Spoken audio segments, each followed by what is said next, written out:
वासुदेवाय ॐ नमो भगवते वासुदेवाय ॐ नमो भगवते वासुदेवाय ॐ अज्ञानतिमिरान्धस्य ज्ञानाञ्जनशलाकया चक्षुरुन्मिलितं येन तस्मै श्रीगुरुवे नमः।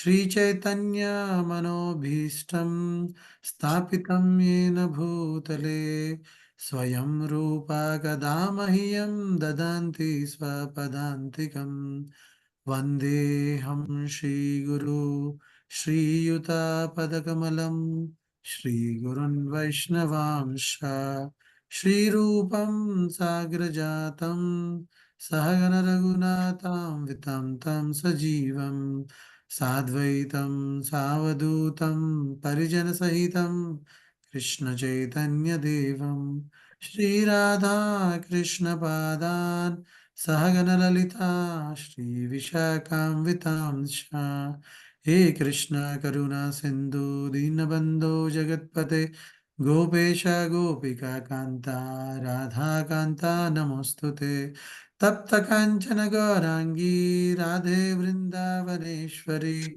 वृषभानुस्तुते देवी प्रणमामि हरिप्रिये वाञ्छाकल्पतरुभ्यश्च कृपा सिन्धुभ्यैव च पतितानां पावनेभ्यो वैष्णवेभ्यो नमो नमः। नमो ॐ विष्णुपादाय कृष्णप्रेष्ठाय भूतले श्रीमते भक्तिवेदान्त स्वामिन्निति नामिने नमस्ते सरस्वते देवे गौरवाणी प्रचारिणे निर्विशेष शून्यवादी पाश्चातदेशतारिणे जय श्री कृष्ण चैतन्य प्रभु नित्यानंद श्री अद्वैता गदाधर श्रीवासादि गौर भक्त वृंदा हरे कृष्ण कृष्ण कृष्ण हरे हरे हरे राम राम राम हरे हरे।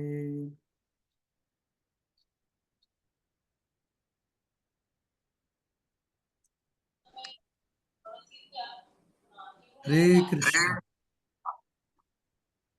So welcome हरे everyone. कृष्ण प्रभु जी, दंडवत प्रणाम। हरे दंडवत कृष्ण प्रणाम माता जी। समस्त सभी को हरे दंडवत। कृष्ण प्रभु जी, दंडवत प्रणाम। दंडवत प्रणाम प्रभु जी. So I welcome everyone for this Saturday morning Bhagavatam session.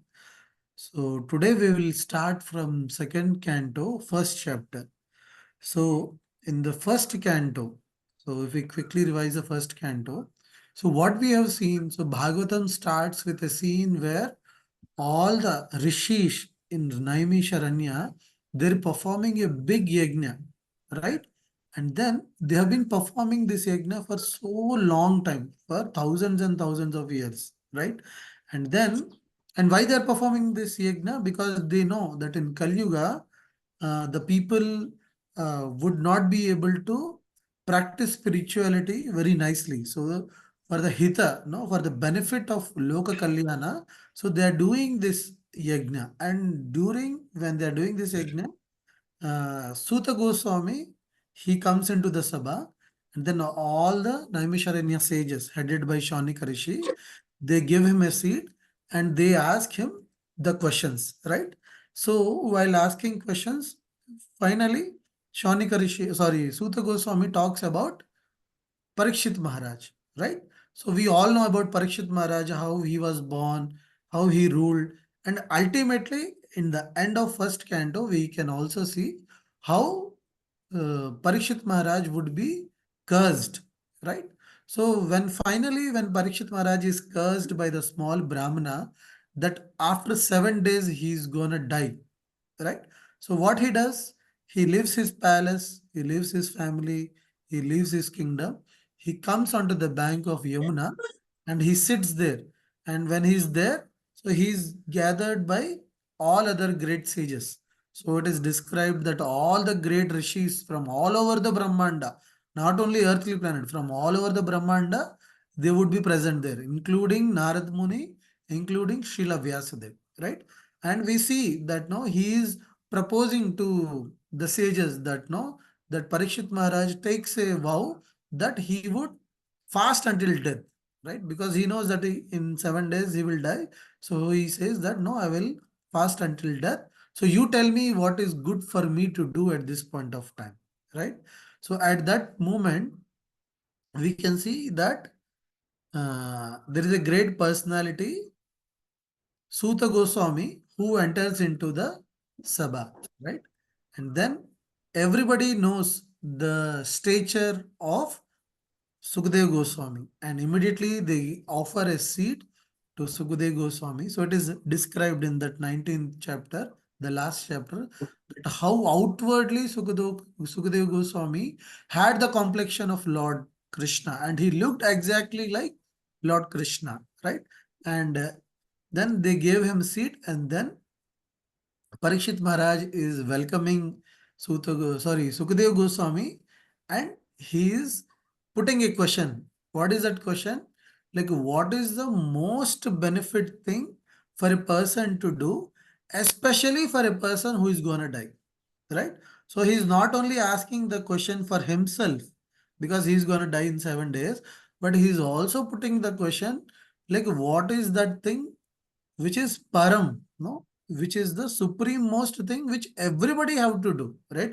Irrespective whether we are student, whether we are housewife, whether we are working, whether we are realized soul, whether we are having so many material desires. So irrespective of whoever the person is, so the utmost important thing what a person has to do, and especially for the person who is gonna die, right? So this is the question which Parikshit Maharaj is putting forth. And now from second canto, Sukadeva Goswami will start answering the question to Parikshit Maharaj. So we will see the first verse, what Sukadeva Goswami is replying. श्रीशुक उवाच वर्यान् एषते प्रश्न कृतो लोकहितां निर्वा आत्मवेद समता पुंसा श्रोतव्यदुषूया para. So he is telling, oh Raja, no, whatever prashana, no, whatever question you have put, it is very wonderful, it is very glorious. Variyan, it is very glorious, and it is very in line with Lokahita. No, whatever question you have put, it is actually very benefit to the general public also. And whatever question you have asked, the answer to it is Param. No, it is a perfect answer which everybody has to hear, right? So now we can observe that whatever question has been put forth by Parishit Maharaj is being very much appreciated by Sukadev Goswami, right? So we see in Bhagavad Gita also, right? So Krishna says from fourth chapter, like how one should actually ask a question, right? What is that shloka from fourth chapter? Tad vidhi pranipatena pari prashnena sevaya, right? So whatever question one has, he has to ask in a very humble way. And how that question should be? It should be of a nature which helps us in progress Krishna consciousness, right? So we should simply not put any question just for asking a question, right? So we should be very mindful when we ask a question, right? So any question which helps us to progress in Krishna conscious, no, which helps us to clarify something, no, which would help us progress in Krishna conscious is something we should ask. And how we should ask? We should ask in a very pleasing way, right? So that's why here we can see that whatever question Parikshit Maharaj is asking is very exemplary, and Sukadev Goswami is praising, right? So this is a very good thing, right? So whenever we try to ask any question to someone, what we should do, first of all, we should praise the other person, right? So for example, you are hearing any class, Bhagavad Gita class or Bhagavad Gita class, whatever question you might have for the speaker, first you should appreciate the speaker for whatever he has talked, right? After appreciating, then we should ask our question. So that is a very good etiquette of asking question.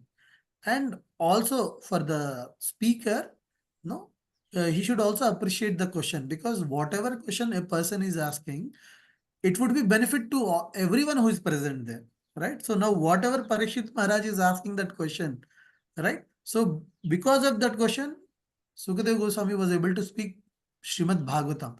And now the benefit of him speaking Srimad Bhagavatam is taken by so many people, right? Even today, after 5,000 years also, we are also reading Srimad Bhagavatam, even we are also taking benefit, right? So similarly, Bhagavad Gita also, it is not that Arjuna was in illusion, right?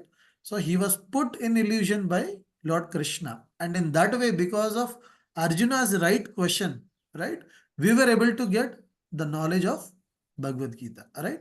So even a person who is questioning also has to be appreciated, because when the person asks that question, so there is a lot of knowledge which is coming out and which is benefit to so many people, right? So the great example is Bhagavad Gita, which is spoken because of the question asked by Arjuna, and Srimad Bhagavatam, which is spoken because of the question asked by Parishit Maharaj. So that's why Sukadev Goswami, no, he appreciates Parikshit Maharaj for asking the question. So now from second to fourth shloka, now this is a positive thing. Like a person who is asking a very good question, which is param. Param means which is actually benefit for everyone. Now he is talking from second shloka to fourth shloka about the opposite person, like one who is not worried about this, right? So he's telling that one who is not what to say, the other person, no, the other person who is not worried about, no, what is the best thing, what is the param thing to do, what he is worried about, he is worried about thousands of other things, right? So this is how it is, right? Practically, if you see, when there is a devotee, right, so he is worried about only about one thing, how to satisfy the Supreme Lord, how to satisfy Guru Maharaj, or how to satisfy the Guru Parampara, right? So his focus is only about how to please Krishna, right? He's not having any other thoughts. So whatever he may do, like he's going along with his family to somewhere else, so they all do things which are in line with Shastras, which are pleasing to Krishna. He's going to work, he does in a way which is pleasing to Krishna. So whatever activity he may do, right? So his focus is only how to please Krishna. But on the other side, other people, they have thousands of thoughts, right? So this is what Sukadeva Goswami is telling, that if we don't concentrate on the subject matters of the Supreme Lord, then our mind will be focused on many things, right? So it is one to many. So either you focus on the Supreme Lord or you focus on many other things, right? So we also have a beautiful shloka from Bhagavad Gita, right? So in Bhagavad Gita, second chapter, so Krishna says this, no? Vyavasayatmika buddhir eke he kuru nandana, right? So someone who is Vyavasayatmika, right? Who is focused in Krishna consciousness, his thought is ek he kuru. No, he is having only one thought. But the other person, what he'll have? Bahushaka hi anantascha, right? So there is no limit to the thoughts, right? So if you observe, like when we are not in Krishna consciousness, our thoughts are multi-branched, right? We are thinking of so many other things. I want to do this, I want to get promotion, we want to plan for this vacation and do this, that. We are worried about so many other things. We are worried about our all office work, office colleagues, relatives, right? So our mind is multi-branched actually, right? But when someone is focused on Krishna consciousness, so he is resolute in only in one thought, right? So the same thing here also in Bhagavatam, Sukadeva Goswami is mentioning. And he is also addressing such person with a word. What is that word? Griha Medinam, right? So there are two kinds of person, right? One is Grihastha, one is Grihamedi. So any person who accepts to get married, have children, have a family life, right? And actually work towards bringing up the family. Because obviously when you have a wife, you have kids, then you have to do poshanam, right? So when you have to take care of them, then you have to do work also, right? So normally any person so who does this is a grahastha, right?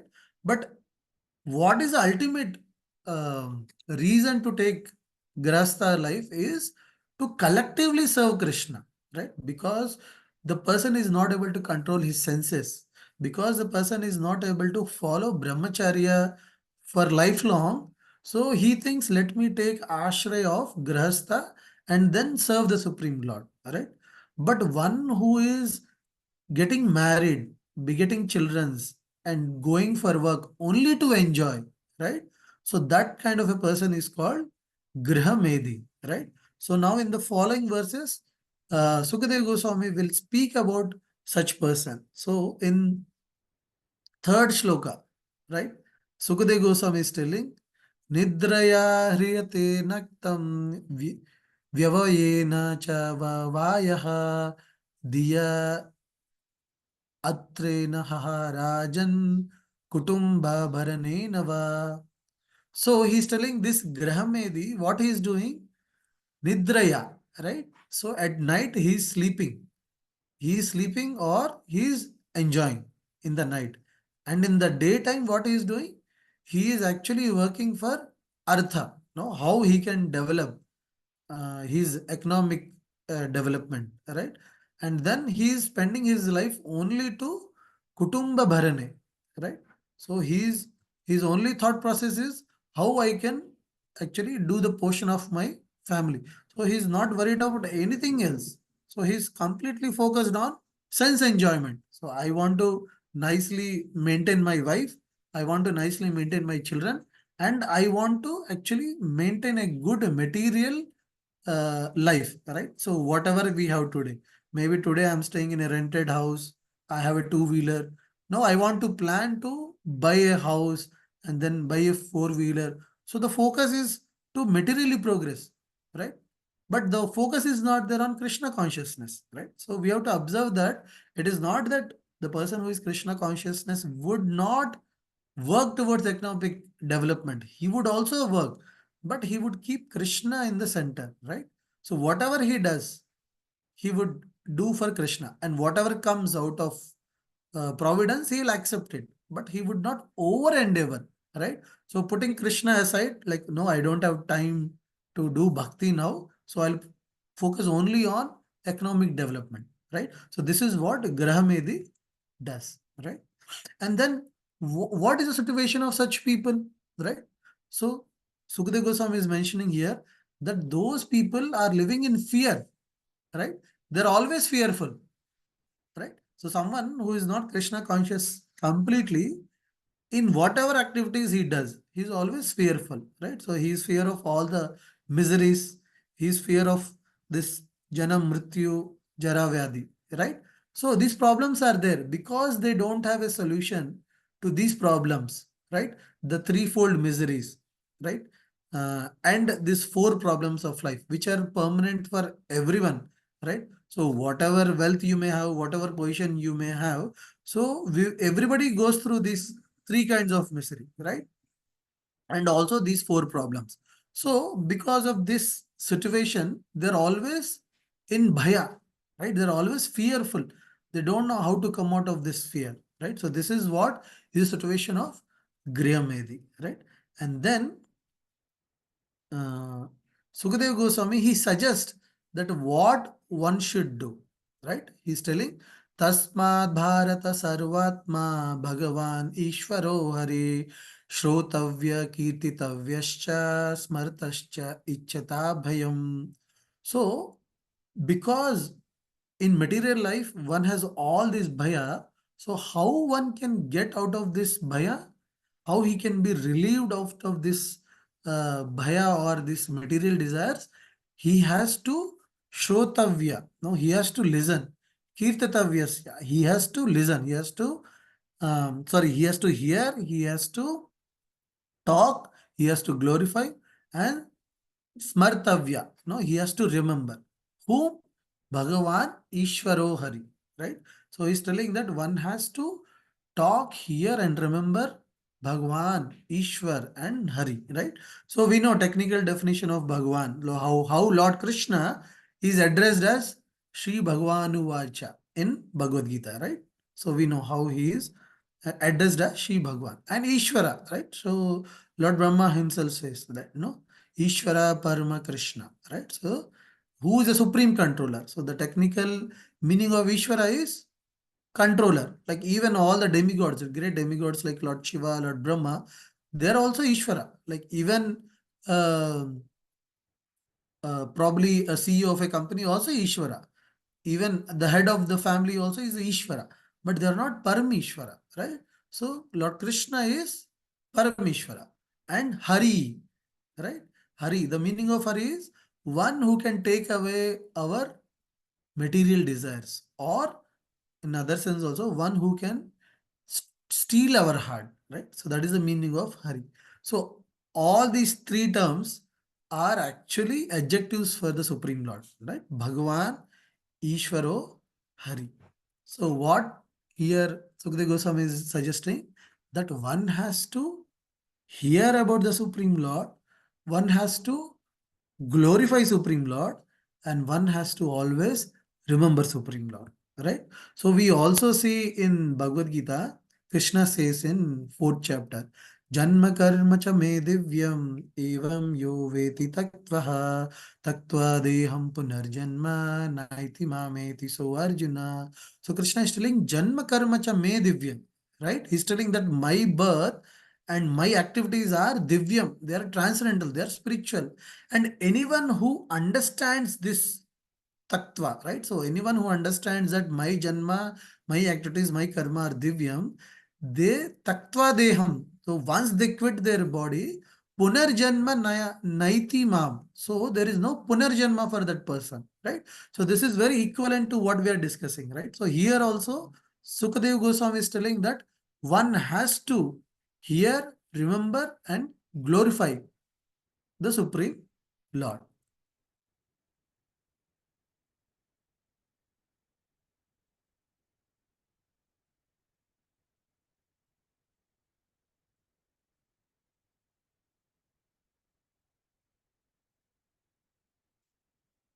So now what would happen? Like, so someone is, so basically this is practice of Krishna consciousness, right? So Shravanam, Kirtanam, Vishnu Smaranam. So all the time, right, in a Krishna conscious, what a person does, he's always hearing about the Supreme Lord, he's always chanting the glories of the Supreme Lord, and in that way he's trying to remember every moment, right? So here in the next shloka, in the sixth shloka, uh, Sukadev Goswami is telling, like, what is the purpose of Janma, right? He's telling, Etavan Sankhya Yoga Bhyam Swadharma Parinishtaya Janma Labha Param Pumsam Ante Narayana Smriti. So whatever a person does in this Janma, whether he is trying to do Sankhya Yoga, right? He's trying to perfect his life by doing Sankhya Yoga, or whether someone is trying to follow the Swadharma, whatever he's been given, right? But ultimately, what is the ultimate perfection is Ante Narayana Smriti, right? So whatever we do whole life, but if one is not able to remember the Supreme Lord at the end of his life, then he is not able to achieve the purpose of the life, right? So that's why he's telling that whatever you do, all this smaranam, kirtanam, and then hearing. So whatever you do, so it should culminate that at the end of your life, you should be able to remember the Supreme Lord, right? So we also have a shloka in Bhagavad Gita, right? So where in 8th chapter, Krishna also says that Antakale cha mamevam smaran mukta kalevaram, right? So at the end of the life, if someone is able to remember me, then they come to me, right? Otherwise, yam vapi smaran. So whatever you remember at the time of death, right? So you achieve that, right? So whatever we practice, right? So we can take a very classic example of our dream, right? We can very simply understand this fact that whatever we are thinking in a day, whatever we are busy, right? So you are very busy in your office, or you are very busy at your work, sorry, at your home. So let's assume there are so many relatives who have come to your home. So obviously you'll do a lot of planning, right? So how you have to serve them, how you have to make sure that their comfort. So that day when you go to sleep, right? So what dream you get? Obviously you'll get what you're thinking about in the day, right? So similarly, whatever we have been doing all our life, no, that's what comes at the end of our life in our mind, right? So subconsciously also, we don't know that so many things are there and they just to pop out like that, right? So maybe 2 3 days back, no, when I was sleeping, I was able to get one song in my dream, no? So it is there somewhere in the subconscious, right? So maybe some movie song which I have seen in my childhood, right? So somehow it had come in my dream, right? So whatever we are doing, so whatever impressions we are making in our mind, right? So every day, like whenever we do some work, whenever we talk, whenever we think, what is happening? We are making some impressions in our mind. So maybe sometimes we are not conscious about some things, but unconsciously also they are there in our mind. And suddenly you don't know, like you may recollect or you can remember them, or in your dreams you may see them, right? So that's why it is very, very important. So whatever, so Sukadeva Goswami is suggesting that whether you follow Sankhya Yoga, right? So you follow this Ashtanga Yoga, you do all these things, or whether you follow the Swadharma, right? But what is the ultimate perfection of a human life? The ultimate perfection is one has to be able to remember the Supreme Lord at the end of the life, right?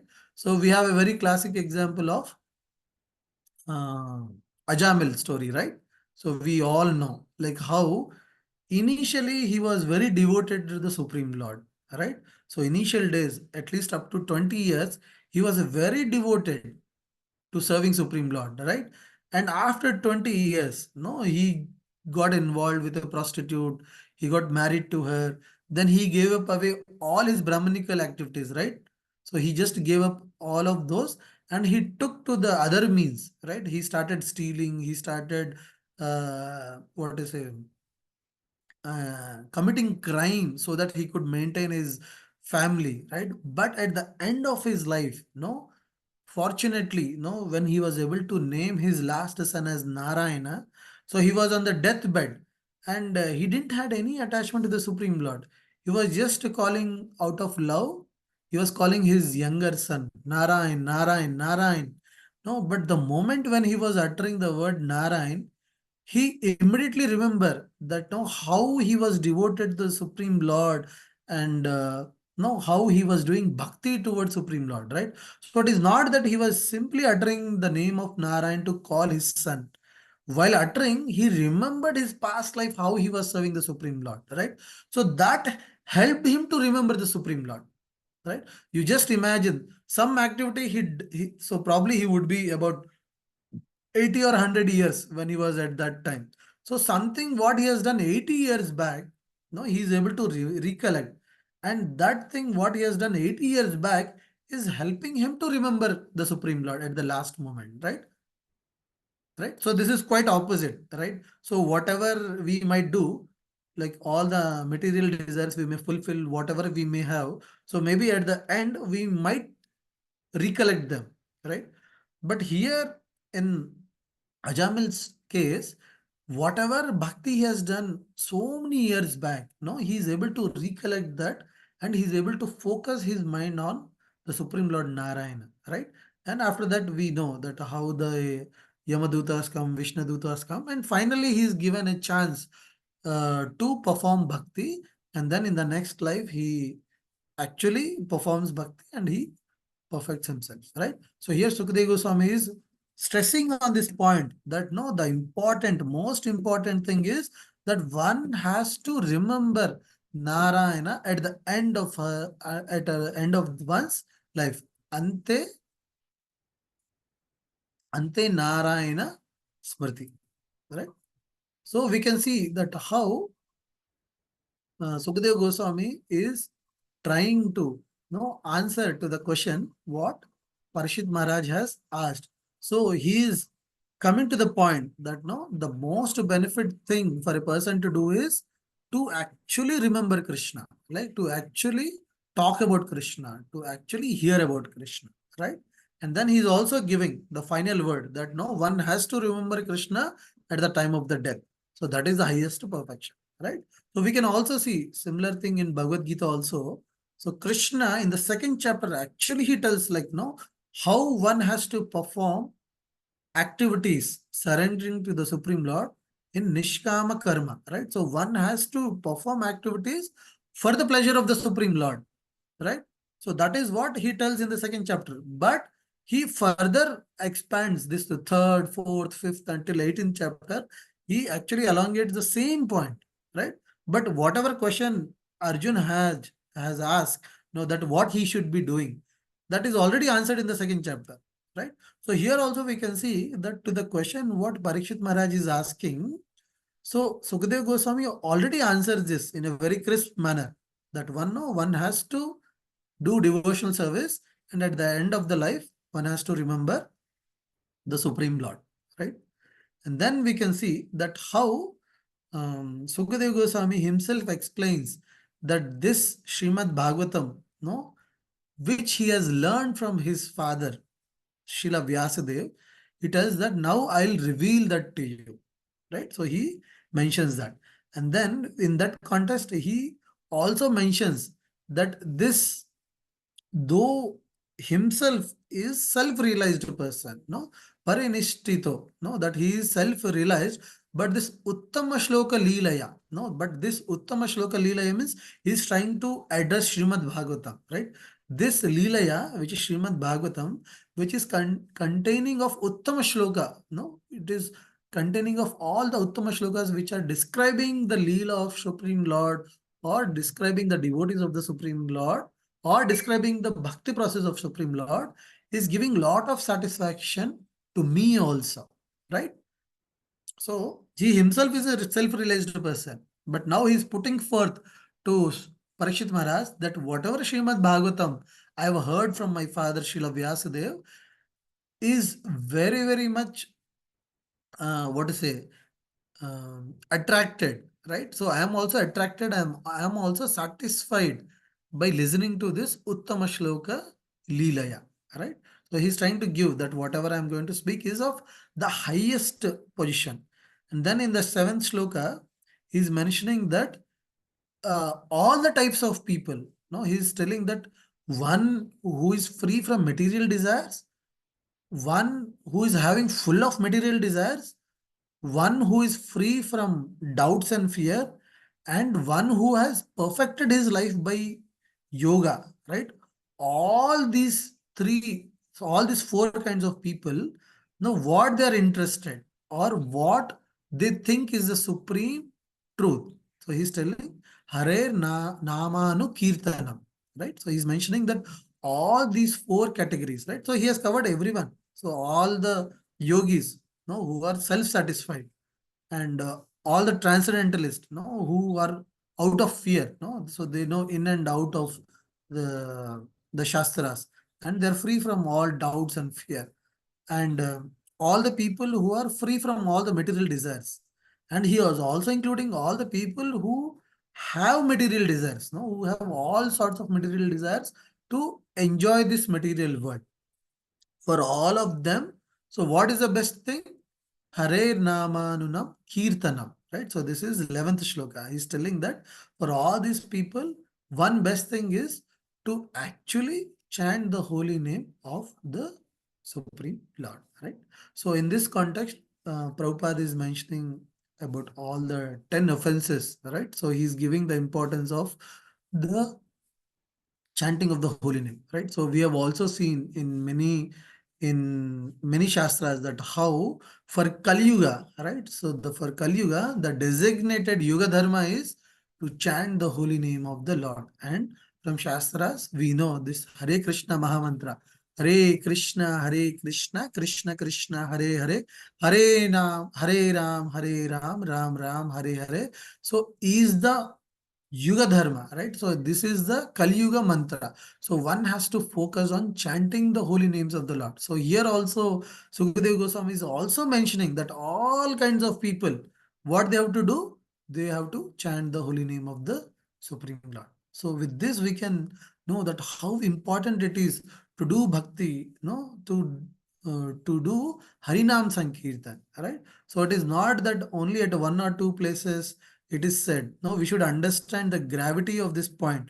No, of our whole parampara. No, Chaitanya Mahaprabhu, all his disciples, all the gurus, all Prabhupada, his guru, and our all senior devotees. No, everybody is propagating only one thing, right? So whatever problem you have, no, you're not able to understand, you're not able to do bhakti properly.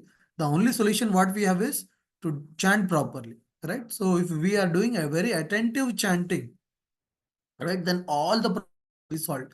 So whatever knowledge we may not have today, no, whatever intelligence we may not have, Supreme Lord, no, when we are chanting very nicely, attentively, we will get the kripa of the Supreme Lord, we'll get the kripa of the Guru, we'll get the kripa of the all whole Guru Parampara, and with that we'll be able to understand the subject matter of Shrimad Bhagavatam, right? So it is not that academically one has to be very intelligent to understand the subject matters of Bhagavatam or Bhagavad Gita. No, one has to be very simple hearted and one has to surrender completely. No, one has to have that complete faith that no, this Harinam can give me everything. It can give me the perfection of my life, right? No, we should not think, okay, what is the use of doing only Harinam? No, I should intelligently understand Bhagavad Gita, remember shloka. Of course, we have to do that. But academically studying scriptures doesn't mean that we'll be able to understand the essence of it, right? It's very, very difficult, right? So someone may be very, very intelligent materially. He may be at a very great position, but for him to pick up Bhagavad Gita, Bhagavatam, read shloka and understand the meaning is very, very difficult. His material intelligence or his material opulence doesn't qualify him to actually understand the scriptures, right? So what qualifies is sincere chanting of the Hare Krishna Mahamantra, right? So whoever is chanting very attentively, sincerely, with a humble heart, Krishna actually gives them the intelligence to understand the Shastras, right? So we have to all keep this in our mind that if we have to understand the purpose of life, because it is very simple to say, okay, the purpose of life is to achieve Krishna Prema or the purpose of life is to do bhakti. But practically, how you can do, right? In a day, for example, today after Bhagavatam class, you will have so many things to do. So, how you can actually do bhakti in all those things what you are doing in a day-to-day life, right? So, tomorrow you would have to go somewhere else, or tomorrow someone relatives would come to you, or you would have other engagements. Maybe you have to take care of your children's education. Maybe for their education, you would have to travel somewhere else, right? So it is very, very complicated to actually understand how to do bhakti in every moment, actually, right? So we all understand, right? I know, like everybody who are here doesn't have any second thought that, okay, what is the ultimate goal of life is to do Krishna Prem, to do Krishna Bhakti and to achieve Krishna Prem. That I know everybody knows, everybody accepts. But we need to have a deeper understanding of how to achieve that practically, right? So that is more important, right? So for that, we have to chant very sincerely, right? Chanting is a first step. If our chanting is not proper, then we would not be able to understand things. No, Krishna would not reveal us the things they are.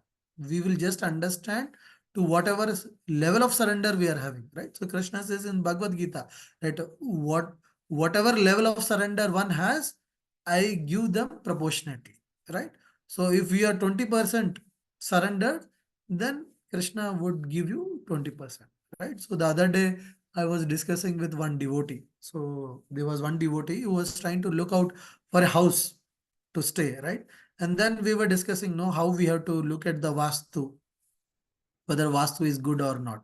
So in the discussion, so we were trying to discuss if a house is not of a proper Vastu, but it is very near to temple and very near to devotee community, then what we have to take a decision, whether we should give importance to Vastu or whether we have to think that, okay, staying here is beneficial for our spiritual growth because it is very near to temple. Then that devotee he mentioned that even Banu Maharaj, he has mentioned that for a devotee, Vastu doesn't affect, right? So if a devotee surrendered 80%, then Vastu would have an effect of 20%. If a devotee is 100% surrendered to the Supreme Lord, he is doing Krishna Bhakti, then even this Navagraha or this Vastu doesn't have any effect on the devotee, right? So we should understand that to whatever level we surrender, Krishna will reveal to us. And to whatever level we surrender, we will get back our karma also, right? So if we are very little surrendered, then whatever karma we have been doing, that will come back. We have to take the karma. But if we are completely surrendered, then Krishna will give us those karma in a way which are benefit for us, right? So what Krishna does when his devotee is completely surrendered, so Krishna takes away all his karma, right? But he doesn't burn at that very moment. So the moment he feels that no, the devotee is having uh, few anarthas. Oh, obviously all of us have anarthas, right? So when we are having those anarthas, we have to somehow learn to come out of those anarthas, right? So for us to come out of those anarthas, Krishna gives the reaction back, little bit, little. Now he gives in a way so that we can correct ourselves, right? So that's why whatever happens in a devotee's life, no, he should understand this. So that is a blessing from Krishna. So it may be on a face value, it may be very positive. On a face value, it may be negative also. Now, it may seem that we are put into a trouble and we are going through a trouble period. But we should understand that even the trouble period is good for us because Krishna wants us to go through that trouble period and learn something and then come out of the anarthas, whatever we might have, right? So this is so for all of this, no, culmination is to have a sincere chanting of Hare Krishna mantra, right? So this is what Sukadeva Goswami is telling that all the types of people they have decided the ultimate truth is Hare Namaiva Kevalam, right? So only chanting of the holy name and Kirtanam. No, we have to do japa and we have to also do Kirtanam, right? So here, so after 11, so actually this is very, very important part of this chapter, right? So from 1 to almost 15, 16 shlokas, so Sukadeva Goswami is philosophically explaining like what is the highest benefit for a person to do, right? So from here onwards, no, from 12th shloka onwards, we'll see that how Sukadeva Goswami is encouraging that what a person should do, right? And of course, before this, then there is another thing like Parikshit Maharaj asked that, no, I don't have much time actually, that just have very short time, that 7 days period I have. So what I can do to remember Krishna in this period? So to this, Sukadeva Goswami is telling that the quantity of life is not important, right? So you may live for 80 years, 100 years, but that is not important. So what Sukadeva Goswami is telling, what time you are spending qualitatively to do Krishna Bhakti is important. So maybe someone may have only 5 years or 3 years left. But if they are able to concentrate completely in Krishna Bhakti and live those 3 years, then Sukadeva Goswami is telling that is more benefit than to live 100 years without Krishna Bhakti. Right? So he's trying to encourage Parikshit Maharaj, that don't worry that you don't have much time, but whatever time you have, you just spend in qualitatively remembering Krishna. So in this context, he is giving an example of King Katvanga, right? So there is a very great King Katvanga who actually was a king in the Bhuvarlok actually. So he was such a great king that he would go to Indralok and take part in fight along with the demigods with the demons. So he would help demigods to fight against demons, right? So you can just imagine the caliber of this Katavanga king, right? So one time when he went with two demigods, help them fight against demons, then the demigods become very happy and they tell Katavanga, you just ask for a boon, whatever you want. No, we are very happy with your activity. So you just ask for a boon. Katavanga king, he tells, okay, you just tell me how much time is left for me so that I know that, no, what is my life duration. Then because he was on a higher planetary system, and time is very fast, right? So 1 second is like probably some 100 years of earthly years, right? So then they say, no, you just have only one, what to say, this one duration of life. One duration. Actually, 16 minutes is one. I am not able to get the technical word. So they mentioned that you just have that one moment of life left for you.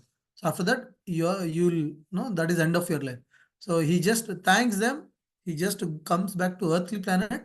Then he performs devotional service and he gives up his life. Right. So you just imagine a person who is able to help demigods. He could have asked for any material benedictions from them, right? But he chose to ask like what is his remaining duration. And the moment he came to know that no, he is able to live for only few moments, probably 16 minutes or 20 minutes after that, so he immediately comes back to the earthly planet. No, it is not that he stays in the heavenly planets. Right. So heavenly planets are very beautiful when compared to earthly planet, but still he takes the decision of coming back to the earthly planet and do tapasya, do devotional service, and he quits his body. Right. So this is an example Sukhdev Goswami is giving to Parikshit Maharaj. See, Katwang king, he was able to get only moment, but he was still able to perfect his life by doing a quality Krishna Bhakti, right? So he's encouraging that no, you don't worry that you have only 7 days. You just do quality Krishna Bhakti in these 7 days. You will also be able to perfect your life, right? So after this, from 14th shloka, sorry, from 16th shloka to about 22 shloka, Sukadeva Goswami is mentioning about Ashtanga Yoga. No, so now he has told like what one has to do. No, how one has to concentrate his mind on Hari or Bhagwan or Ishvara. So now he's telling that one has to leave their house, go to a secluded place, and then try to meditate on the Supreme Lord. Right. So basically, he's talking about the uh, Ashtanga Yoga, right? So what is the process in Ashtanga Yoga? So Ashtanga Yoga. So the word itself says Ashtanga, right? There are 8 steps. No, there are 8 parts of this yoga. What are these 8 parts? They are Yama, Niyama, Asana, Pranayama, Pratyahara, Dharana, Dhyana, and Samadhi. Right? So now let's concentrate why Sukadeva Goswami is talking about all these things, right? So he's telling one has to follow Yama, right? Yama means one has to follow the don'ts, like what one has to not to do, right? If someone wants to concentrate their mind on the Supreme Lord, so there are few things which they should not be doing.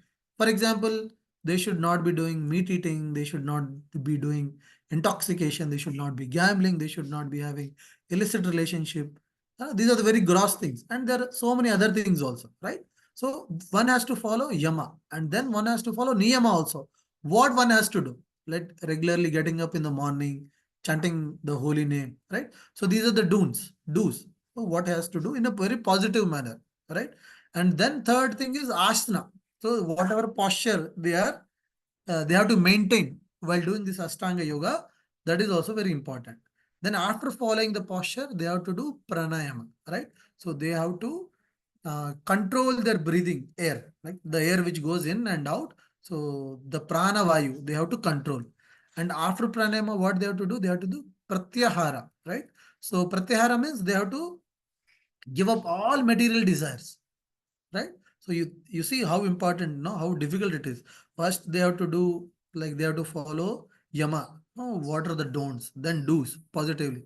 Then they have to follow a particular posture, strict posture, and then pranayama. They have to they have to control the breathing air. Then pratyahara, they have to give up all the material desires. And then what they have to do? Dharana, right? So after doing all these things, they have to concentrate their mind on the Supreme Lord. And then they have to, after dharana, they have to get absorbed in dhyana. They have to just get absorbed in the Supreme Personality of Godhead, right? And then at the end, they achieve samadhi, right? So, see, so Srila Prabhupada has given us very simple process. We need not do all these things. Now, one has to understand what is the ultimate goal of doing Ashtanga Yoga, right? So, what is ultimate purpose or goal? Ultimate purpose of goal is to put our mind, concentrate our mind on the Supreme Lord and give up away all the material desires, right? So giving up all the material desires, putting our focus on Supreme Lord and serving Supreme Lord is what is achieved by Ashtanga Yoga, right? But Prabhupada has given in a very simplified manner that no one can just do bhakti yoga, right? Being with your family, being with your children, being in whatever situation you are, whether you are employed, whether you are doing business. No, Prabhupada is not telling you give up your work. Prabhupada is not telling you give up your family. Prabhupada is not telling you give up your wife. No, whatever situation you are. No, Prabhupada has given such a beautiful process by which we can achieve these two things. Materially, we can give up our desires and we can concentrate on the Supreme Lord, right? So Prabhupada has given this ABCD of Bhakti, right? Association of devotees, right? We have to read book. B for book reading, right? We have to read the scriptures. And C for chanting. No, we have to do the Harinam, Hare Krishna Mahamantra Japa. And D is diet. Now we have to take only prasadam and we have to do DT version, right? So Prabhupada has simplified this process for us. No, Sukadeva Goswami is telling that one has to give up his family, he has to go to forest, he has to go to secluded place, he has to follow yama, niyama, posture, then he has to give up eating, no, he has to control his breathing, then there is a lot of tough tasks, no, he's suggesting, right? But of course, these are all for the yogi people, right? So there are a set of people who do these things. But for us in Kali Yuga, Prabhupada has simplified us. For Kali Yuga, Krishna has simplified that simply by doing Bhakti Yoga, one can achieve this Samadhi, right? So ultimately, what is the goal of doing Ashtanga Yoga? One is achieving Samadhi. Samadhi means one is completely involved with the Supreme Lord. No, one is completely in mind, he is involved with the Supreme Lord. He's thinking only about Supreme Lord, how to satisfy Supreme Lord, what Supreme Lord likes. So he takes happiness in doing service to the Supreme Lord, right? So same thing can be achieved by Bhakti Yoga also. Same thing can be achieved by chanting the holy name, Hare Krishna Mahamantra also, right? So after this, no, now because Sukadeva Goswami is telling that one has to do dhyana, right? Focus. On what one has to focus is what Sukadeva Goswami is explaining further. Now, from here, from 22nd to almost the last shloka, 37 or 38th shloka, he's explaining on what one has to meditate. So he's describing the Virata Roop of the Supreme Lord, right? So we have also seen in Bhagavad Gita also how Krishna explains or evidently shows the Virat Roop to Arjuna, right? So here also, Sukadeva Goswami is actually describing the Virat Roop. So in that context, he is telling that all the 14 planetary system, actually they are the body of the Supreme Lord. He's telling the Patal Lok is the feet, the Rasatala Loka is his toes, Mahatala is ankle, Talatala is shanks, Sutala is his knees, Vitala and Atala is both thighs, the other luminary planets are his chest, Maharlok is neck, Janalok is mouth, Tapalok is forehead, and Satyalok is head. Right? So, like this, Sukadeva Goswami is basically giving the picture of the Virat Roop of the Supreme Lord. Right? So, this whole material cosmic manifestation actually is the Virat Roop. Right? So, we can see all the 14 planet system, how he is trying to compare with each body part of the Supreme Lord. And after that also, he tries to give descriptions like how the famous demigods and other things in the world are compared to the body of the Supreme Lord. No, he describes that no, Indra and other demigods like the Supreme Lord's arms. The Ashwini Kumaras are like the nostrils. The palate, Varuna is the palate. The Yamaraj is like the teeth, the jaws of the teeth of the Supreme Lord, right? So like that, there are a lot of descriptions. No, the descriptions are compared with like clouds are like the hair in the body, and the mind is like the moon, right? So basically, the descriptions are given of the Virata Roop of the Supreme Lord. So basically, Sukadeva Goswami is telling that one who is following this Ashtanga Yoga finally has to put his mind on this Virata Roop of the Supreme Lord. And in the end, he also describes how the four classifications of the people, no? Brahmana, Kshatriyas, Vaishyas, Shudras. So they are also body parts of the Supreme Lord. No, the Shudras are compared to the legs, Vaishyas are compared to the thighs, Kshatriyas are compared to the arms, and Brahmanas are compared to the face of the Supreme Lord. So, giving all these detailed descriptions, Sukadeva Goswami is telling that one has to put dhyana, or one has to meditate on the features of the Supreme Lord, right? So, initially, no, Sukadeva Goswami is telling that no, one has to remember the Supreme Lord.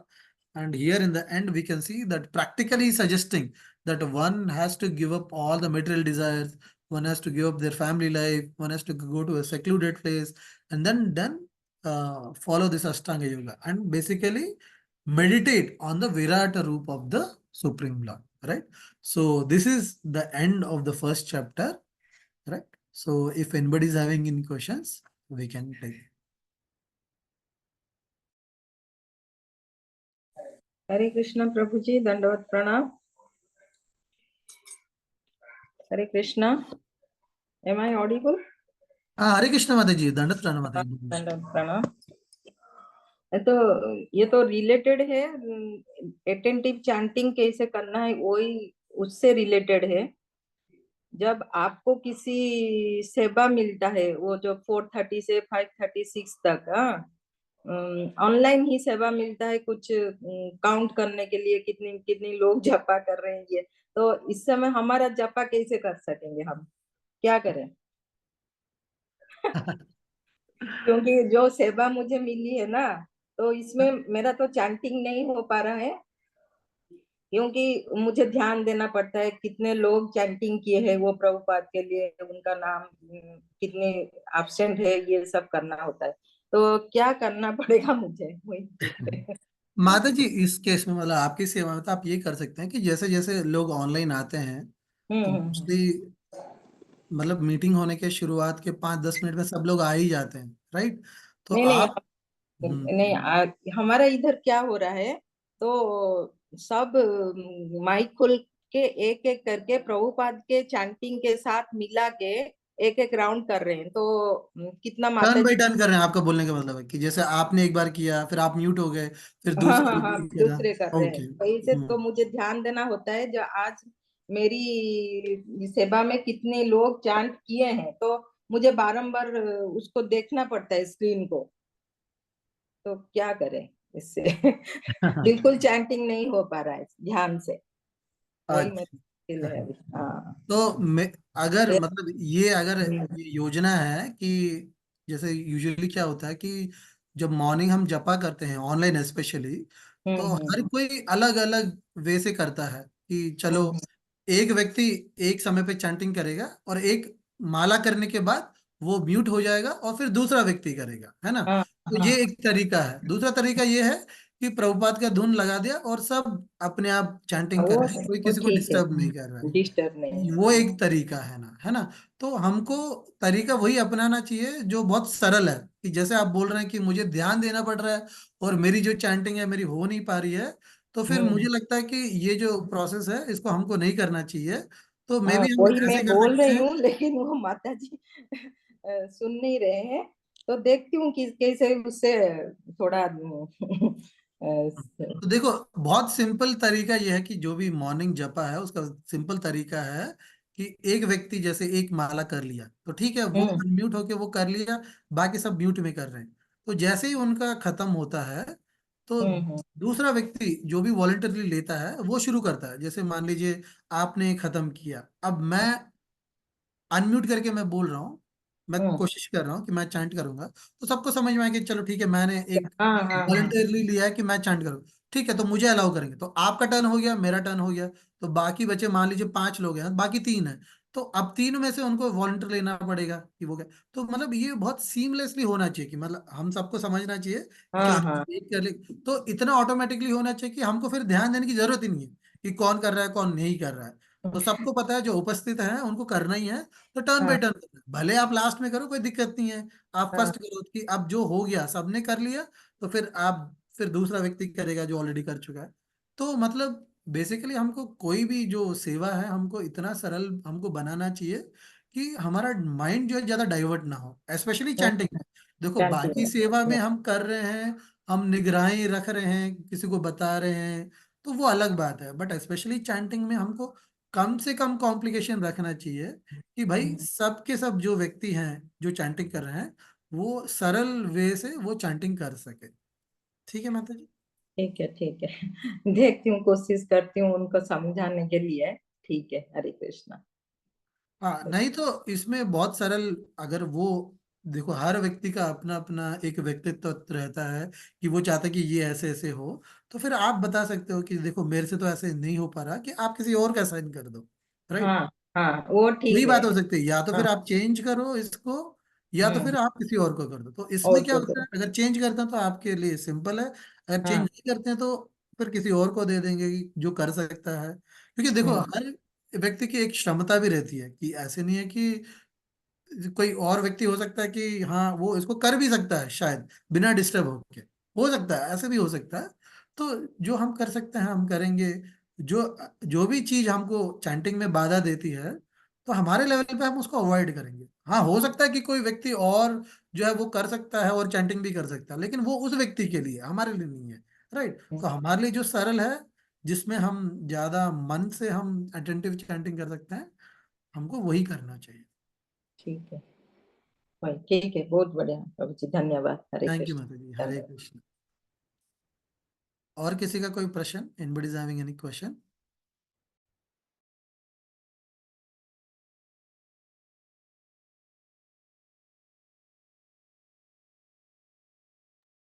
ठीक है, तो फिर will just end the meeting here. ग्रंथराज श्रीमद् भागवतम की जय, श्रील प्रभुपाद की जय, श्रील जय। गुरुदेव की जय, जय समवेत और भक्त वृंद की जय। ओके।